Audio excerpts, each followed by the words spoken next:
고린도전서 7장 17절에서 24절까지 말씀 한 절씩 교독합니다.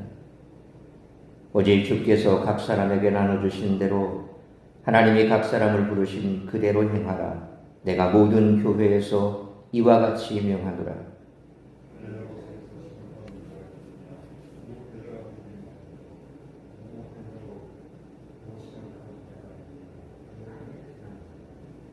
할례 받는 것도 아무것도 아니요 할례 받지 아니하는 것도 아무것도 아니고되 오직 하나님의 계명을 지킬 따름이니라.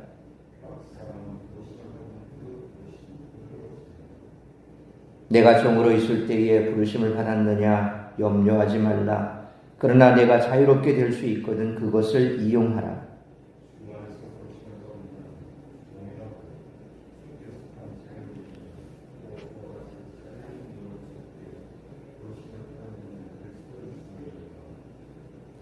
너희는 값으로 사신 것이니 사람들의 종이 되지 말라. 형제들아, 너희는 각각 부르심을 받은 그대로 하나님과 함께 거하라. 아멘.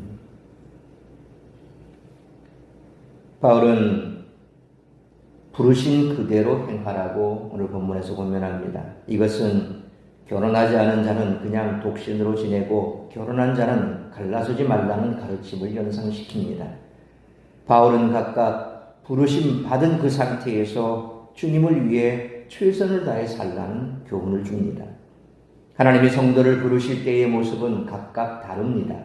각각 다른 모습 그대로 하나님의 성도를 부르셨다는 것은 하나님의 부르심이 사람의 지위와 재물에 좌우되지 않음을 드러냅니다. 하나님의 부르심은 공평하며 하나님의 뜻에 달려 있습니다. 그리스도인은 부름받은 상태로 인해 낙심하거나 교만할 수 없습니다. 주님 앞에서는 할례자나 무할례자, 종이나 자유인이나 차이가 없습니다. 모두 하나님의 부르심을 받은 존귀한 존재로서 동일한 그리스도의 종이며 그리스도로 인해 해방된 자유인입니다. 부르심 받은 때의 신분이나 상황의 차이로 주님을 위한 섬김의 차등을 주장할 수 없습니다. 부르심을 받은 그대로 주님을 섬기는 일에 열심을 내야 합니다. 핑계 없이 오직 하나님의 계명을 지키는 일에 전심전력해야 합니다. 바울은 부르심 받은 그대로 하나님과 함께 거하라고 가르칩니다. 현재 내 상황이 바뀌면 주님을 더 잘 섬기고 형편이 좋아지면 신앙생활을 잘하겠다는 말은 바울의 가르침과 맞지 않습니다. 재물의 여유가 생기고 시간이 날 때 교회에 잘 나오고 봉사하고 섬기겠다는 것은 그리스도의 종의 태도가 아닙니다. 가난하면 가난한 대로, 바쁘면 바쁜 대로, 건강하면 건강한 대로, 약하면 약한 대로 각각 하나님의 계명을 지키며 하나님과 함께 거해야 한다는 것입니다.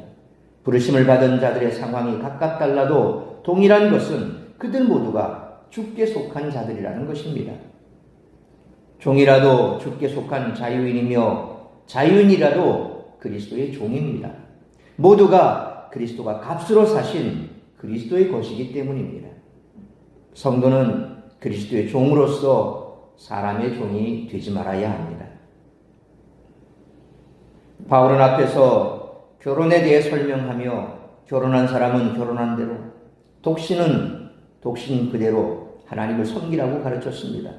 여기서 그리스도인이 기억해야 할 중요한 원칙, 그것은 바로 내가 아닌 다른 누군가가 되려고 하지 말라는 것입니다. 이 원칙은 결혼과 같이 각 개인이 선택할 수 있는 문제만이 아니라 혈통이나 사회적 지위와 같은 태어날 때부터 주어진 상황에 대해서도 그대로 적용이 됩니다.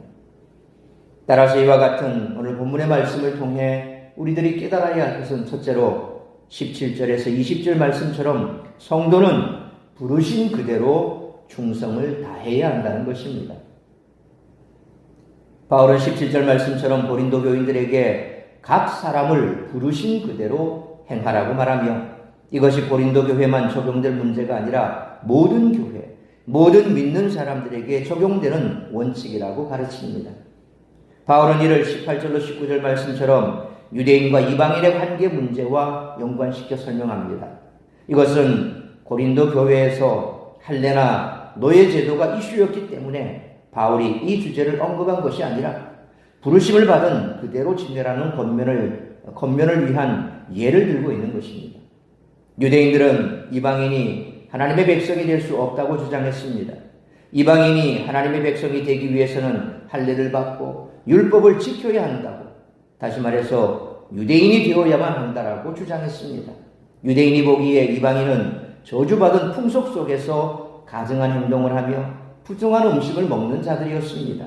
그런 자들이 예수님을 영접했다는 이유로 유대인과 동일한 하나님의 백성이 되었다라고 받아들일 수 없었던 것입니다.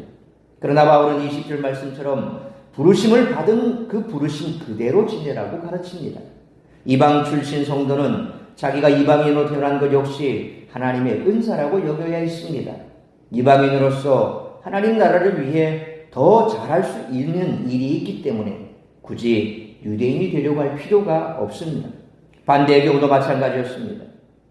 현대교회에서도 모태신앙인 성도와 장성한 후의 믿음을 가진 분들이 서로 부러워하는 경우가 있습니다. 언제 믿음을 가졌건 그것마저도 내게 주신 은사입니다. 모태신앙으로 태어났다고 해서 내가 그것 때문에 손해본 것도 없고 또 그것 때문에 다른 사람보다 더 내가 잘난 것도 없고 또 내가 모태신앙이 아니기 때문에 장성한 이후에 예수를 믿어 그래서 내가 지금 신앙생활에 어려움이 있고 모태신앙보다 못한 것이 있고 이것저것 서로 견줄 이유가 없다는 것입니다. 하나님께서 각 부르심에 합당하게 불러주신 것입니다. 그러니까 이것저것 상황, 환경 그런 거 생각하면서 자꾸 서로 비교하거나 또 그것 때문에 우리가 비교 우위를 가지고 혹은 또 더 내가 불리하다 이런저런 것 가지지 말라는 겁니다. 그것을 통해 내가 하나님과 이웃을 섬길 수 있다는 그 사실을 믿으면 되는 것이죠. 그러므로 우리가 있는 그곳, 부르심을 받은 그곳에서 부르심 그대로 충성을 다함으로 주님 앞에 서는 그날 착하고 충성된 종이라 칭찬받는 우리 모두가 되시기를 축원합니다. 두 번째로 21절로 24절 말씀처럼 성도는 부르심을 받은 그대로 하나님과 함께 거해야 한다는 것입니다. 21절 말씀처럼 유대인과 이방이라는 종교적, 민족적 차이뿐만 아니라 종과 자유인이라는 사회적 신분의 차이 역시도 부르심을 받은 그대로 지내라는 원칙이 적용이 됩니다. 반드시 자유인이 되어야만 하나님을 섬길 수 있는 것도 아니었습니다. 다만 여기에서 바울은 종이 자유인의 신분을 얻을 수 있었더라도 그 기회를 포기해야 한다는 가르침으로 오해하지 않도록 자유롭게 될 수 있거든 그것을 이용하라고 단서를 붙이고 있습니다. 또한 바울은 22절 말씀처럼 그리스도인이 어떻게 세상을 바라봐야 하는가에 대해서도 다루고 있습니다. 종이 하나님께 부름을 받으면 주님 안에서 자유자가 되고 또한 자유자가 하나님께 부름을 받으면 주님 안에서 종이 됩니다. 바울이 보기에 세상적인 신분의 차이는 아무런 의미가 없었습니다. 주님 안에 있는 자들은 모두 그리스도의 종일 뿐입니다. 그래서 23절 말씀처럼 그리스도인은 사람의 종이 되지 말아야 합니다. 노예 제도와 관련해서 본다면 바울은 원리적으로 사람의 종이 되는 노예 제도를 찬송하지 않았다고 보아야 합니다. 그렇다고 바울은 노예 해방 운동을 이끌지는 않았습니다. 그러나 바울의 가르침은 노예 제도가 너무나 당연시되었던 로마 사회에 노예 제도 타파의 근본 정신을 제공하고 있습니다. 그리고 24절에 하나님과 함께라는 말은 하나님과 동행한다 또는 하나님의 곁에 있다라는 의미를 나타내기도 하지만 보다 근본적인 의미에서 그의 신분이 하나님으로부터 주어진 것인 점을 시사하고 있습니다. 갈라디아서 1장 1절 말씀처럼 바울은 자신의 사도적 신분이 하나님으로 말미암아 주어진 것이듯이 모든 성도들의 신분 역시 하나님께서 주신 것임을 밝히며 그 가운데서 주신 믿음의 분량대로 살아갈 것을 요구하고 있는 것입니다. 따라서 이 말씀은 단순히 그들로 하여금 노예 신분을 계속 유지하라는 희생의 요구라기보다는 하나님이 함께 하시는 사람임을 강조함으로써 그들의 삶이 질서 속에서 그리스도에게 봉사하는 과정이 되기를 요구하는 것이죠. 그러니까 종이든 혹은 자유인이든 그 신분에 상관없이 너희가 있는 그대로 봉사라 그러니까 그냥 종은 자유인이 되려고 노력하지 말고 계속 종으로 살아. 그런 의미로 바울이 강요하는 것이 아니라는 거죠. 종으로 불렀어도 하나님께서는 그대로 너희가 그 믿음 그대로 잘 하나님을 섬길 수 있는 기회가 있을 것이다. 자유인이라면 자유인으로서 너희가 자유롭게 방종의 삶을 살 것이 아니라 그리스도의 종으로서 더 열심으로 하나님을 그렇게 섬겨야 될 것이야. 그러니까 종이나 자유인이나 하나님을 섬기는 데 있어서는 아무런 차등이 없다는 거죠. 어떤 상황에서건 하나님을 섬길 수 있다라고 가르치고 있는 겁니다. 그러니까 그런 부분에 있어서 바울이 말씀하는 것은 너희가 계속해서 그 부르심에 합당하게 하나님과 함께하라. 그러니까 그 부르심은 하나님께서 너희를 불러주신 것이다 라고 하는 거지. 그래서 그러한 상황 속에서 우리가 살아갈 때 내가 지금 교회를 섬길 때 조금만 더 좋아지고 혹은 내 상황이 이러니까 이래서 안 되고 저러니까 저래서 안 되고 이래저래 인간적인 잣대로 자꾸 내 상황을 미화시키거나 혹은 합리화시켜서 주의 일을 하는데 그것이 걸리적거리게 되는 것이 되면 안 된다는 겁니다. 있는 그대로 그 상황 그대로 우리는 어떤 상황에서건 하나님과 함께 고여야 됩니다. 하나님이 그때 나를 불러주신 것은 그 상황에서 그대로 하나님을 섬길 수 있기 때문에 불러주신 것이죠. 그러므로 우리가 하나님의 부르심에 대해서 의식하고 세상적인 기준으로 사람을 판단하거나 비교의식을 갖지 않는 부르심을 받은 그대로 하나님과 함께 거함으로 세상을 바꿔나가는데 선한 영향력 끼칠 수 있는 우리 모두가 되시기를 축원합니다. 사랑하는 성도 여러분, 바울이 가르치고 있는 바대로 외모, 혈통, 능력, 재산에 이르기까지 지금 이대로의 모습이 다 하나님의 선물인 줄 믿으시길 바랍니다.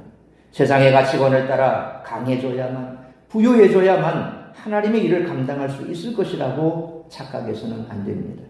그러므로 나의 나된 것이 다 하나님의 은혜요, 내 모습 이대로 주님께서 받아주시며 내 모습 이대로 하나님이 주신 사명을 잘 감당할 수 있다는 사실을 깨닫고 오늘을 기쁨으로 살아가며 내게 주어진 여건 속에서 최선을 다해 주의 일에 헌신하는 우리 모두가 되시기를 주님의 이름으로 축원합니다. 기도하겠습니다. 거룩하신 아버지 하나님, 은혜와 사랑을 감사합니다. 오늘도 우리에게 새날을 주시고 말씀으로 예배로 이 하루를 시작하게 하시니 감사합니다. 오늘 주신 말씀처럼 우리는 있는 그대로의 모습으로 하나님 앞에 헌신할 수 있는 부르심을 받은 사명자들입니다. 우리가 있는 그곳에서 우리를 부르신 그 모습 그대로 하나님과 함께하며 하나님께서 주신 사명을 감당할 수 있는 믿음을 주신 자들입니다. 그러므로 내가 하는 것이 아니라 내 안에 함께하신 성령께서 도우시고 힘을 주시면 우리가 넉넉히 어떤 상황에서건 어떤 부르심 속에서건 우리는 하나님 나라와 복음을 위해 헌신할 수 있는 자들입니다. 핑계대지 않게 하여 주옵소서. 내 환경을 비약하지 않게 하여 주옵소서. 내가 지금 처한 그 환경이 하나님 나라와 복음을 위해 헌신하는데 걸림돌이 결코 되지 않습니다. 약하면 약한 대로, 건강하면 건강한 대로, 재물이 많으면 많은 대로, 없으면 없는 대로 우리는 얼마든지 하나님 나라와 복음을 위해 몸된 교회를 섬길 수 있는 자들입니다. 그러므로 그런 것을 핑계 삼아 주님 앞에 헌신하지 못하고 또 그런 것을 방패 삼아 우리가 뒷전에 물러나 아무것도 하지 않는다면 결국 주님 앞에서는 그날 우리는 주님의 책망을 받을 수밖에 없다는 사실을 기억하고 오늘도 다시 한번 주님께서 나를 불러주셨으니 내가 서 있는 그곳에서 내게 처한 그 환경이 어떠하더라도 그것 때문에 우리가 자괴감을 가지거나 혹은 그것 때문에 핑계 삼아 주님 일을 등한시하지 아니하고 기쁨으로 감사함으로 오늘도 주어진 하루 주님과 동행하며 우리에게 주어진 사명 잘 감당하는 우리 모든 성도들 될 수 있도록 은총 베풀어 주옵소서. 열심을 다할 수 있는 우리 모두의 삶이 되게 하여 주옵소서. 간절히 바라옵기는 이 비로 인하여서 많은 시기에 빠진 사람들이 있습니다. 거룩하신 아버지 하나님, 여전히 빗방울이 또 우리의 삶을, 우리의 무너진 마음을 두드리고 있습니다. 하루속히 비가 그치고 다시금 회복이 될 수 있도록 은총을 베풀어 주옵시고, 시기에 빠진 자들, 그들에게 하나님께서 주시는 믿음으로 다시 한번 일어설 수 있는 용기와 힘을 낼 수 있도록 우리가 적극적으로 그들에게 복음을 전하고 또 그들을 위해서 기도하는 우리 모두가 되게 하여 주옵소서. 오늘 이 한날도 주께서 우리에게 주셨사오매 기쁨으로 감사함으로 감당할 수 있기를 간절히 빌고 소원하오며, 이 모든 말씀 우리 주 예수 그리스도의 이름으로 기도하옵나이다.